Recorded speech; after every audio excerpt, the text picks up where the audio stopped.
Breaking news, আগামী 24 থেকে 48 ঘন্টা অত্যন্ত আশঙ্কাজনক। আইএমডির রিপোর্টে বরাক উপত্যকায় জারি তীব্র সতর্কতা। আজকের সকালের সবচেয়ে গুরুত্বপূর্ণ এবং উদ্বেগজনক খবরটি দিয়ে বুলেটিন শুরু করছি। ভারতীয় আবহাওয়া দপ্তর অর্থাৎ আইএমডির অফিসিয়াল ম্যাপ এবং লাইভ স্যাটেলাইট রিপোর্ট অনুযায়ী আগামী 24 থেকে 48 ঘন্টার মধ্যে সমগ্র দক্ষিণ অসম তথা বরাক উপত্যকায় আবহাওয়ার মারাত্মক বিপর্যয় ঘটতে চলেছে।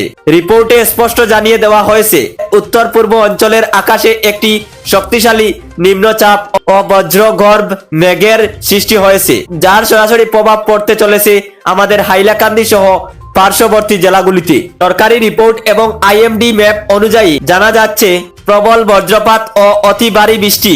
রিপোর্টে বলছে আজ সকাল থেকেই উপত্যকার বিস্তীর্ণ এলাকায় অতি ভারী বৃষ্টিপাত শুরু হতে পারে।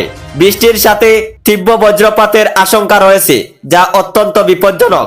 দমকা ঝড় হাওয়া, আবহাওয়ার পূর্বাভাস অনুযায়ী বৃষ্টির পাশাপাশি ঘন্টা 40 থেকে 50 কিলোমিটার বেগে ঝোড়ো হাওয়া বইবে।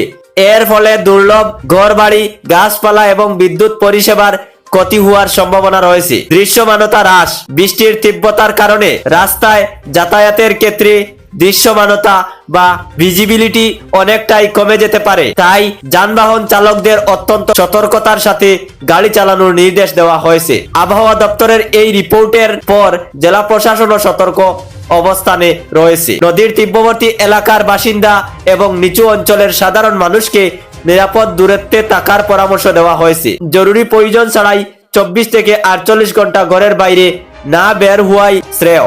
আবহাওয়ার এই পরিস্থিতির ওপর আমাদের নজরদারি লাগাতার জারি থাকবে। পরবর্তী প্রতি মুহূর্তের লাইভ আপডেট পেতে আমাদের সাথে জুড়ে থাকুন।